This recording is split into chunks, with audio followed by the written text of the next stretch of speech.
Tonight, straight to business. US President Joe Biden wastes no time with a pledge to unite the nation. This is Democracy's Day, a day of history and hope, of renewal and resolve. And history made as Kamala Harris becomes the first woman to be sworn in as Vice President. We shoot for the moon, and then we plant our flag on it.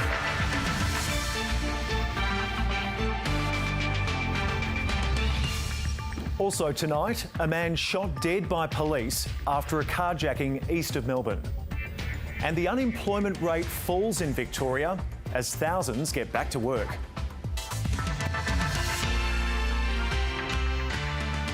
Good evening. James Hancock with ABC News. The 46th President of the United States, Joe Biden, has vowed to restore the soul of America, promising to unwind his predecessor's legacy and restore unity across his fractured nation. In front of a massed crowd of more than 25,000 National Guard troops, Mr Biden was sworn in on the very steps besieged by a violent mob just 2 weeks ago. With the threat of violence and the virus still raging, the National Mall was eerily empty. Crowds replaced with flags to represent the 400,000 lives lost to the pandemic. In his 21-minute inaugural speech, President Biden committed to being a leader of healing, appealing to Americans to end their uncivil war. The swearing-in of Vice President Kamala Harris also marked a new chapter in US politics, breaking a cycle of more than 2 centuries of men in the most powerful seats in America. Correspondent Greg Jennett begins our coverage.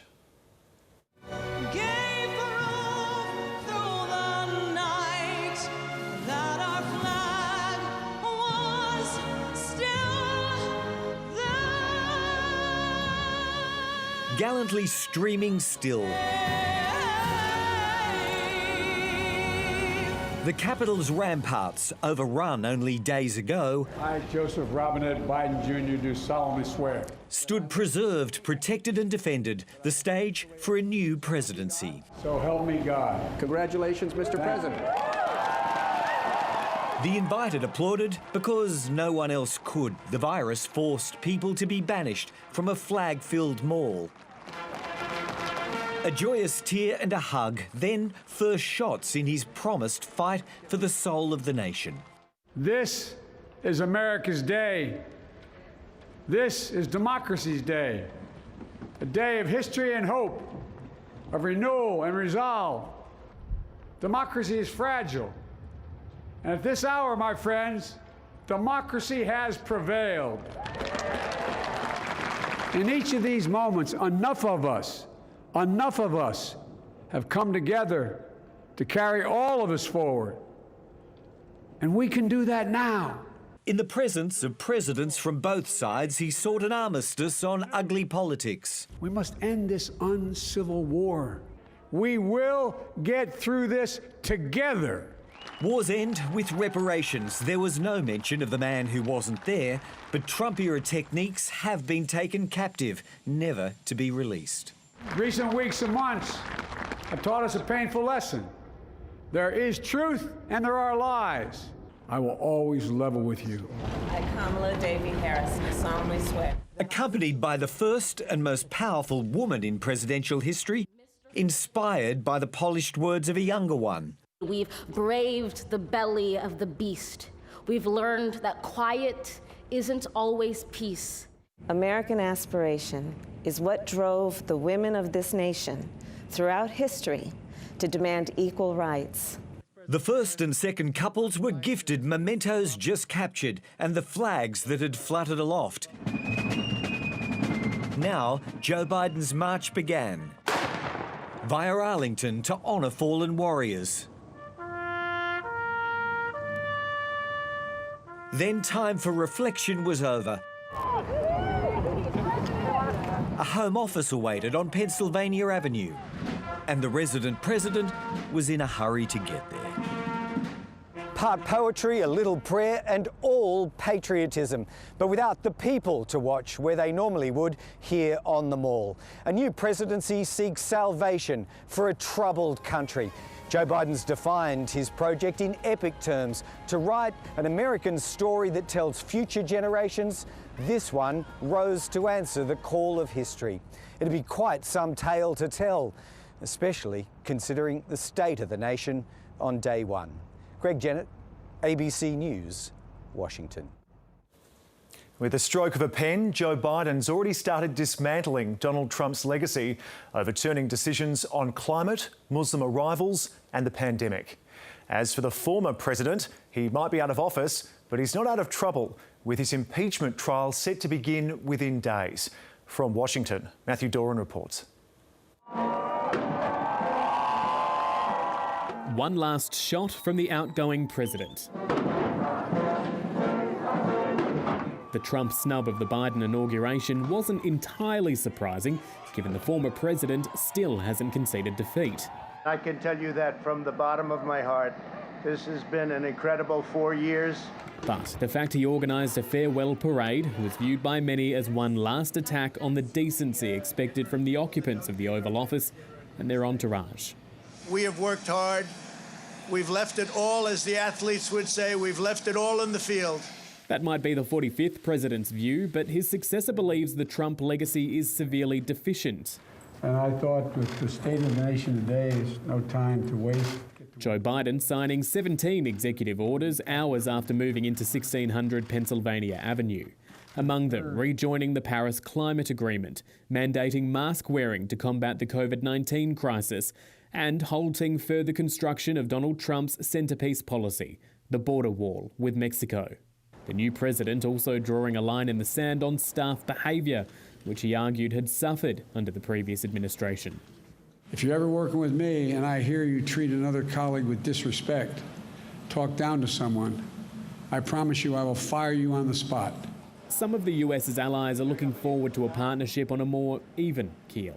The relationship is very strong, and as always with this relationship, its best days are still ahead of us. While there's work to do with those countries with more tricky ties, China wasted no time imposing sanctions against top officials in the Trump administration, including former Secretary of State Mike Pompeo, for calling out human rights abuses. I think the new administration should serve the wishes of the people, view China in a rational and objective light. Even though Joe Biden wants to crack on with his own agenda, the shadow of Donald Trump will loom large over the new White House for a long time to come. The most pressing issue is the Senate impeachment trial over allegations he incited the deadly US Capitol riots earlier this month. That could start by the end of the week. We will be back in some form, so have a good life. We will see you soon. Thank you. Thank you very much. Thank you very much. Watch this space. Matthew Doran, ABC News, Washington. So what impact will a Joe Biden administration have on Australia? Political reporter Jane Norman joins us now from Parliament House. Jane, as we just heard, Joe Biden has moved quickly to rejoin the Paris Climate Agreement.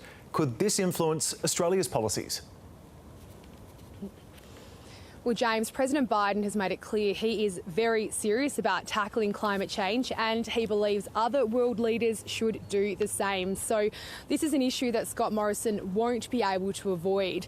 Now, the next round of global climate talks are taking place later this year, and that is when Australia will need to declare whether or not it is committing to the target of achieving net zero emissions by 2050. The PM has previously said that he thinks it's achievable, but so far he has resisted the global momentum towards formally adopting that target. That is going to be much harder now that Joe Biden is in the White House. Now, domestically, climate change policy has been fraught with danger for political leaders here in Australia, and Scott Morrison is certainly aware of that.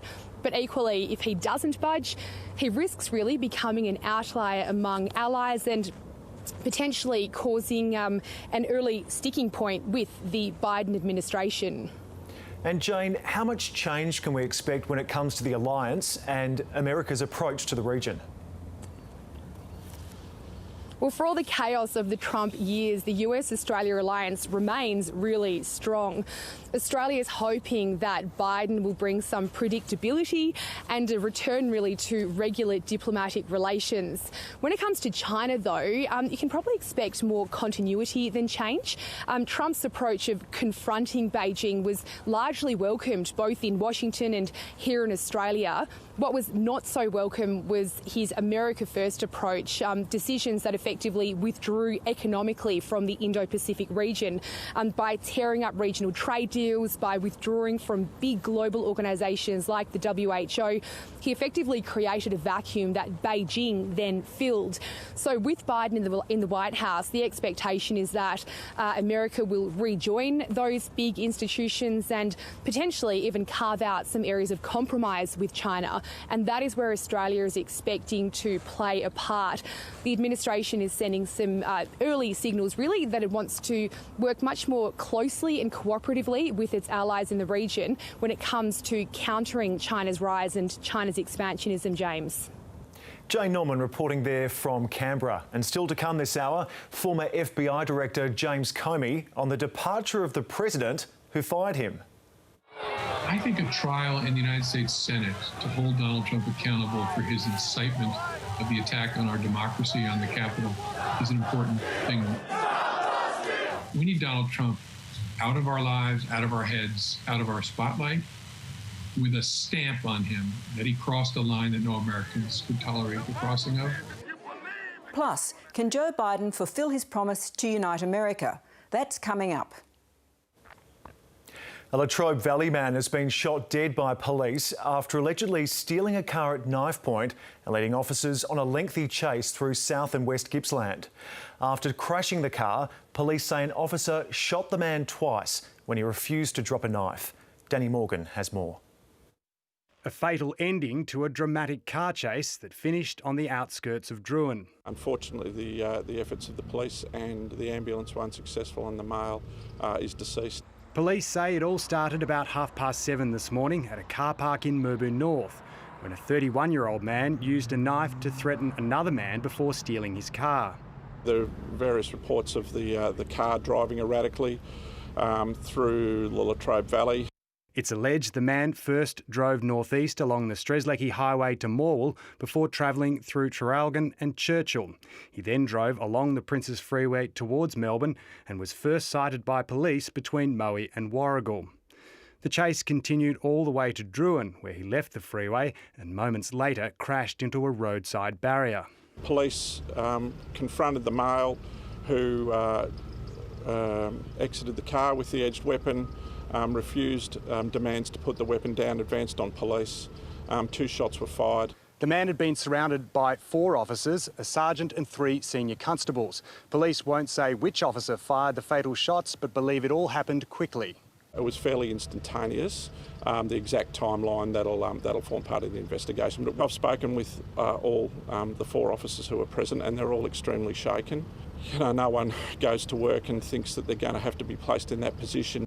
The dead man was from the Latrobe Valley, but police say he had no fixed address.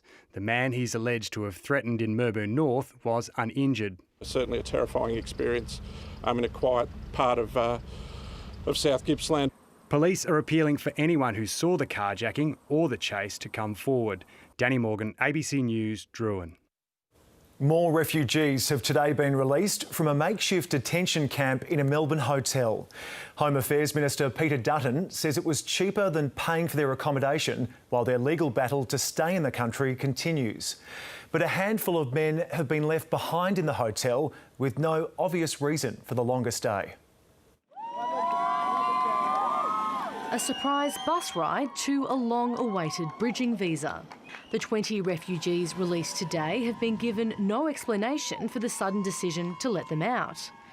Kurdish refugee Mostafa Moz Azimataba has described this as the most beautiful moment of his life. I feel 34 years of being under torture, trauma, sadness gone, and now I am free like a bird. Refugees are welcome here.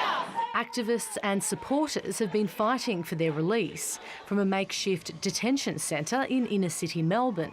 We cannot do this injustice anymore in this country. What are we about as Australians? Is this what we're about?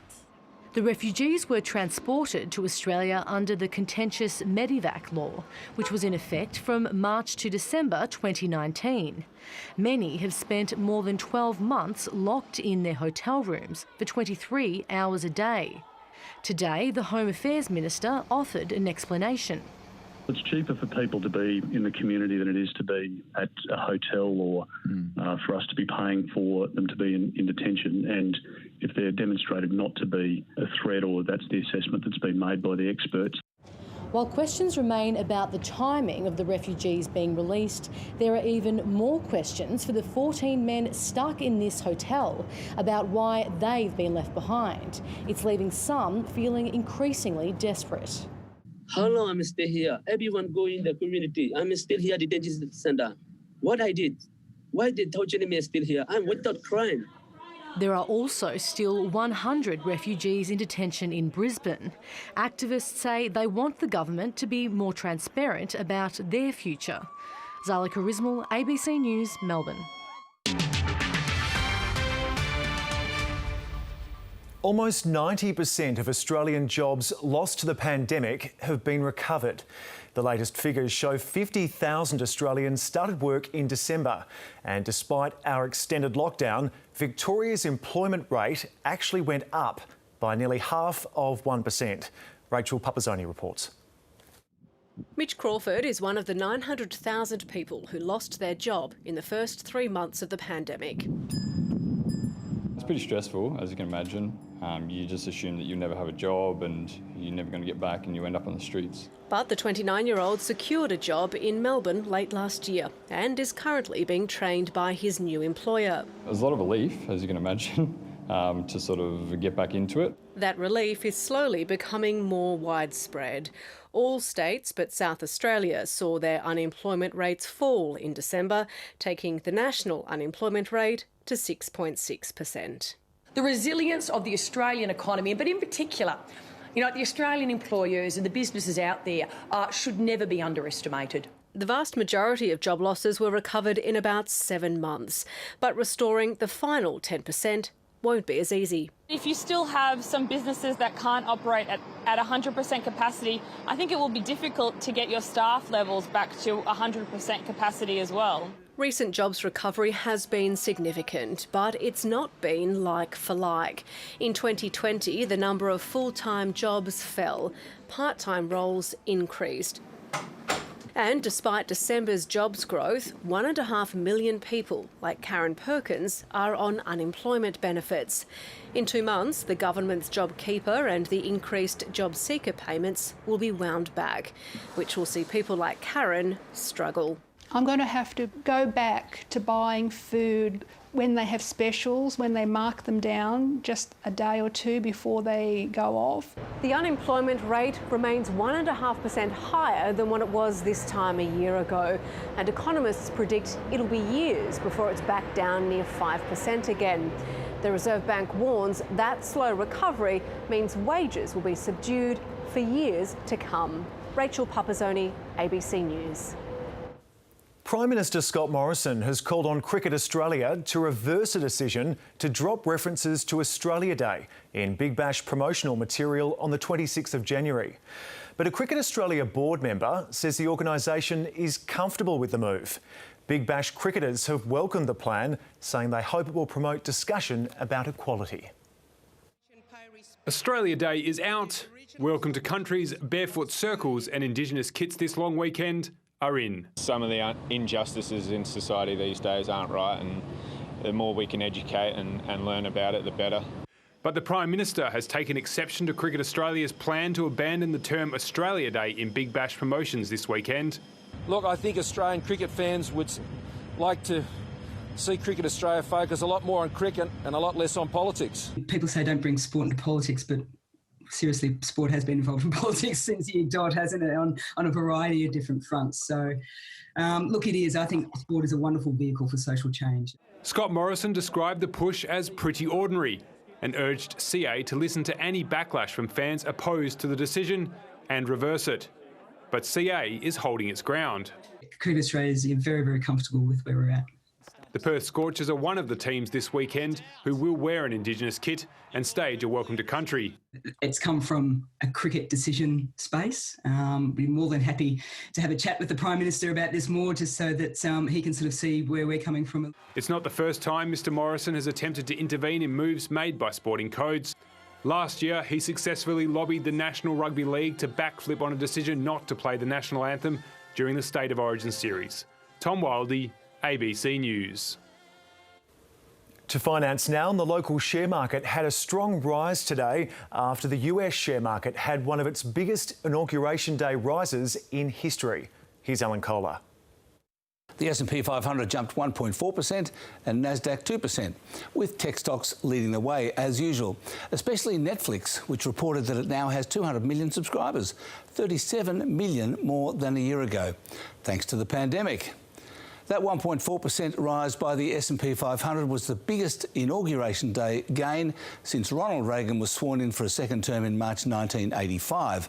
And the only bigger one than that was Franklin D. Roosevelt's first inauguration in 1933 during the Great Depression. The positive mood rubbed off on the Australian market with big gains by the Buy Now, Pay Later brigade, Zipco and Afterpay. But also retailer Mosaic Brands jumped 31% after reporting a huge increase in sales, although that was all about technology as well. Its online sales soared 31% and are now 17% of turnover. Apart from that, the banks and miners also did okay. The dollar jumped after those strong employment figures and is now sitting just below 78 US cents. And just on the employment data, most of the jobs growth is part-time. Full-time jobs are still 1.3% below March levels, but part-time work is now higher than that. But the good news is that the big rise in job vacancies recently should mean that the labour market momentum will stay strong. And that should mean that the JobKeeper cliff, which is when the support is removed, should be manageable. Finally, on commodity markets, gold and copper went up, oil and iron ore went down. And that's finance. Tennis world number one Novak Djokovic says his list of controversial hotel quarantine demands have been misconstrued and has expressed gratitude to Victorians and Tennis Australia. Players took to the court in Melbourne today during one of the most unique Australian Open build-ups in history. Elias Kluwer has more. It's been a long 4 days. And quarantine tennis players are a long way from conquering their first Australian challenge. While some have embraced the unique circumstances, other tennis players' complaints have raised the ire of some. So I spent 7 months in isolation, so 2 weeks. Suck it up. They should feel lucky that they get the opportunity to travel during the pandemic. I think they're just sooks and they need to grow up. Novak Djokovic received a volley of criticism when he sent a list of demands to Open organisers, proposing a change to quarantine conditions. Last night, the 8-time Melbourne Park champion took to social media, saying his comments had been misconstrued and that he wanted to use his earned privileges to stick up for lesser players. Our main concern is to be ready to perform and to be ready to compete. So obviously by spending 14 days in the room, that gets taken away. Players not in full lockdown were back out on the court today. China's Shui Zhang and Japan's Masaki Doi have become hitting partners after both their coaches were sent into isolation. Australia's Alex de Minaur was just happy to be back in familiar surrounds.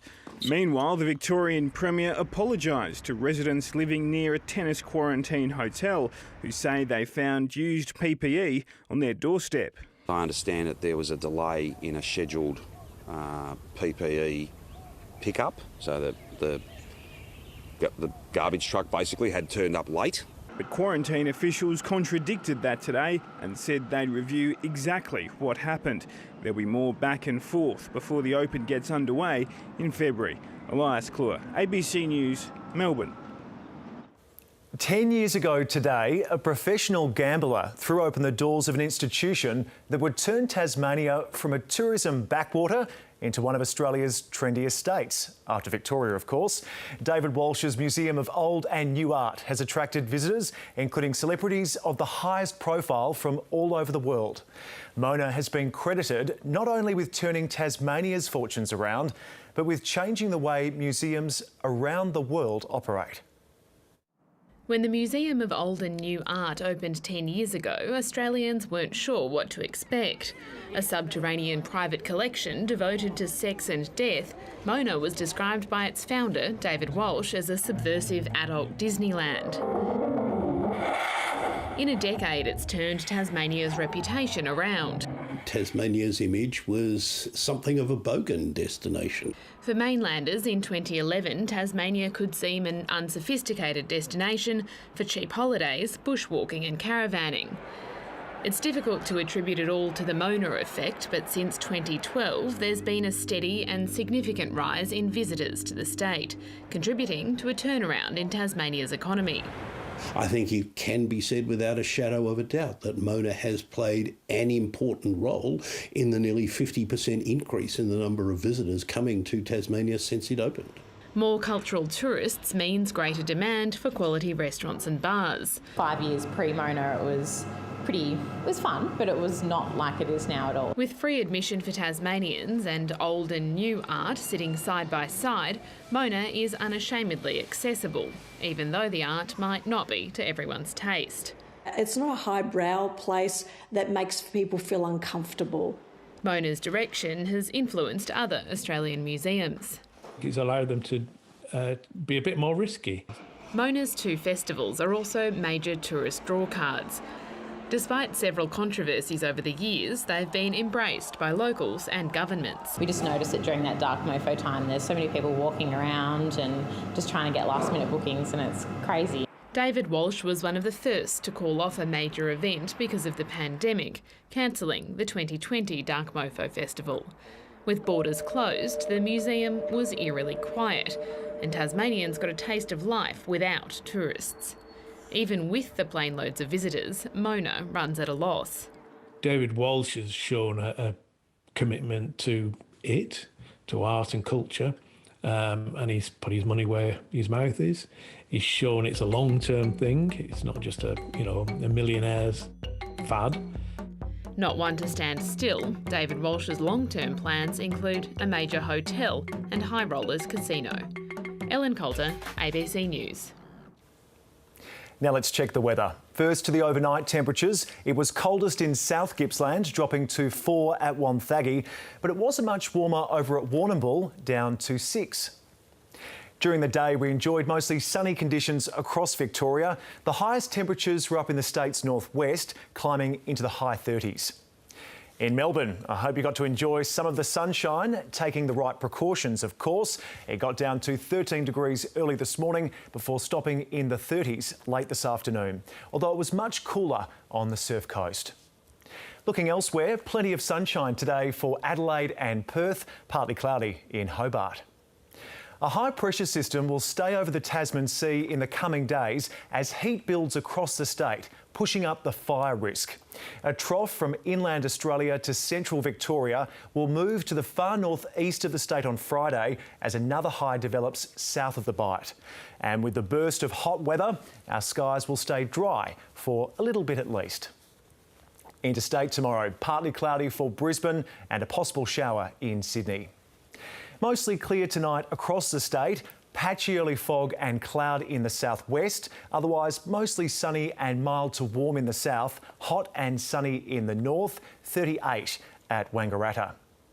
On the bays, winds will be variable about 10 knots, becoming west to southwesterly 10 to 15 knots early in the morning, then turning southerly in the late morning.